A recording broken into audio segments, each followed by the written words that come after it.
Coluche. Né Michel Gérard Joseph Colucci 4 mois après la libération de Paris, il perd son père presque aussitôt, à l'âge de 3 ans, quand celui-ci meurt d'une poliomyélite. Sa mère se trouve de petits emplois qu'elle doit parfois cumuler pour gagner un salaire de misère. Le travail scolaire ne le passionne pas. Il préfère traîner avec ses amis et il fait rire ses camarades de classe en tenant tête au professeur. Son parcours scolaire s'arrête au primaire. Avec sa bande d'amis, il préfère vivre de petites délinquances jusqu'au jour où il se fait tirer dessus en tentant de vouloir voler une sacoche à une dame. Télégraphiste, céramiste, garçon de café, livreur, apprenti photographe, sous-préparateur en pharmacie, photostoppeur, aide-pompiste, assistant de marchand de fruits et légumes ou encore fleuriste. Il s'essaie à de petits boulots, qu'il n'arrive pas à garder bien longtemps. À la recherche d'une autre vie que celle que lui réserve la cité de Montrouge où il grandit, il choisit de traîner dans Paris. Il travaille un temps chez un fleuriste de l'île de la Cité.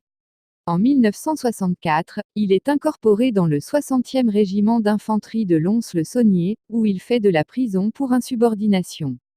De retour à la vie civile, il travaille comme fleuriste avec sa mère à la boutique qu'elle vient d'ouvrir dans le quartier de la gare de Lyon. Toutefois, il estime ce travail peu intéressant et le quitte brutalement, ce qui lui vaut de se brouiller provisoirement avec sa mère. Grand fan des Beatles, de Johnny Hallyday, des Chaussettes Noires, d'Elvis Presley et de Georges Brassens, entre 1966 et 1967, il décide de se lancer dans la musique. Il interprète certaines chansons de Bobby Lapointe, Boris Vian, Georges Brassens, Léo Ferré ou encore Yves Montand, aux terrasses des cafés des quartiers de la Contrescarpe et de Saint-Michel. Il se rapproche ensuite du monde des cabarets. Tout en assumant un travail de plongeur, dans la restauration, il se produit sur la scène du cabaret chez Bernadette, dans le quartier de la Montagne Sainte-Geneviève à Paris. Il y fait la connaissance de Georges Moustaki, lequel l'héberge et le soutient financièrement. Toujours à Paris, il se produit dans d'autres cabarets, la Galerie 55 rue de Seine, le Port du Salut rue Saint-Jacques ou la Vieille Grille rue du Puy de l'Ermite. Il est présent dès l'origine du Café de la Gare, inauguré officiellement le 12 juin 1969. Ce lieu symbole du café-théâtre réunit une bande de jeunes comédiens dont beaucoup deviendront célèbres, tels que Patrick Devers, Henri Guibet, Miu Miu, Martin Lamotte. Parmi les parrains du Café de la Gare on retrouve Georges Moustaki, Raymond DeVos, Jean Ferrat, Jacques Brel, Lenny Escudero, Pierre Perret, Jean-Yann et l'équipe de la revue Harakiri. Plus tard, Gérard Lanvin, Renaud Séchant, Rufus, Diane Curis, Colline Serrault, Anémone, Gérard Depardieu, Thiers L'Ermite, Josiane Balasco ou encore Gérard Jugnot vont rejoindre la nouvelle troupe ou y faire une collaboration ponctuelle. Naît la troupe du Splendide. Suite à ses problèmes d'alcool qui, selon ses proches, le rendent exécrable voire viol, il se voit contraint de quitter la troupe en 1970. L'année suivante, il fonde une autre troupe, au Vrai Chic Parisien, théâtre vulgaire, puis, le Vrai Chic Parisien. Le premier spectacle s'intitule Thérèse est triste, avec une affiche réalisée par son ami Jean-Marc Rézère. Il rencontre à cette période sa future épouse Véronique Cantor, alors étudiante de bonne famille, qui se destine au journalisme. Il l'épousera en 1975. Ils ont 2 garçons, prénommés Romain en 1972 et Marius en 1976. Toujours à cause de son comportement et de ses dépendances, il quitte sa troupe une nouvelle fois et se lance dans une carrière solo. Son premier sketch, c'est l'histoire d'un mec, tourne en dérision la difficulté de raconter une histoire drôle. Ses sketchs suivants lui valent rapidement un succès populaire qui ne se démentira plus. Il invente pour les années 1970 une image de pauvre urbain, bonne patte mais à court d'idées, empêtré dans les mots, raciste faute de mieux, ballotté par la publicité et les jeux radiophoniques. Il revendique sa grossièreté, toujours grossier, mais jamais vulgaire. En 1974, il se produit à l'Olympia dans le spectacle Mes adieux au Music Hall. En 1975, il est en tournée à travers la France, lorsque toutes les radios diffusent son pastiche du jeu télévisé de Guy Lux, le Schmilblick. En 1976, il remonte la pièce Ginette Lacaze à l'Élysée-Montmartre avec les comédiens du Splendide, auxquels il a offert des mobylettes pour leur déplacement entre deux scènes parisiennes ou les tournages.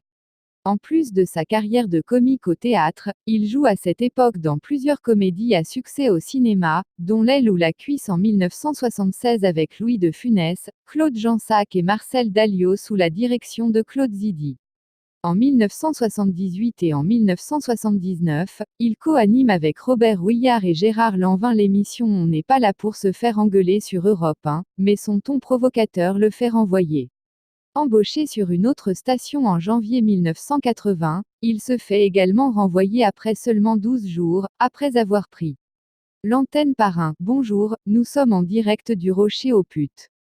Il participe au lancement de la station radio RFM fondée par le journaliste Patrick Meyer en 1981. Cette station qui a de gros moyens de diffusion, dérange le pouvoir et sera brouillée durant plusieurs années.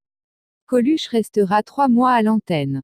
Le 30 octobre 1980, il organise une conférence de presse où il annonce son intention de se présenter à l'élection présidentielle de 1981, avec des slogans tels que « Avant moi, la France était coupée en deux. Maintenant elle sera pliée en 4 ». Ceci dérange grandement François Mitterrand et les gens qui se disent « sérieux » pour la présidence. On tente par tous les moyens de dissuader Coluche. On salit son nom en déterrant les affres de son passé. Quand on assassine de 2 balles dans la tête son régisseur René Gorlin, Coluche est convaincu que cette mort est liée à sa candidature. En vérité, le meurtre n'a rien à voir. Après une semaine d'enquête, la police l'a compris mais décide de ne rien dire à l'artiste. Coluche est maintenant vulnérable et les policiers en profitent pour lui faire comprendre qu'il peut être le prochain sur la liste. 2 jours plus tard, Coluche reçoit une lettre anonyme écrite grâce à des mots découpés dans du papier journal. Cette lettre dit « Coluche attention à la mort ». Les auteurs de cette lettre ne sont autres que les policiers. Ils veulent faire croire qu'il pourrait aller plus loin. Coluche a peur. La police enfonce encore le clou. 6 ans avant sa mort à moto, pure coïncidence, les policiers appellent l'humoriste pour lui expliquer que sa passion pour les 2 roues pourrait lui être fatale. Pour ce faire, ils lui disent qu'il pourrait déraper même sur une route qui n'est pas mouillée. Harcèlement téléphonique, lettres de menaces de mort, censure, après 5 mois de campagne, Coluche est à bout.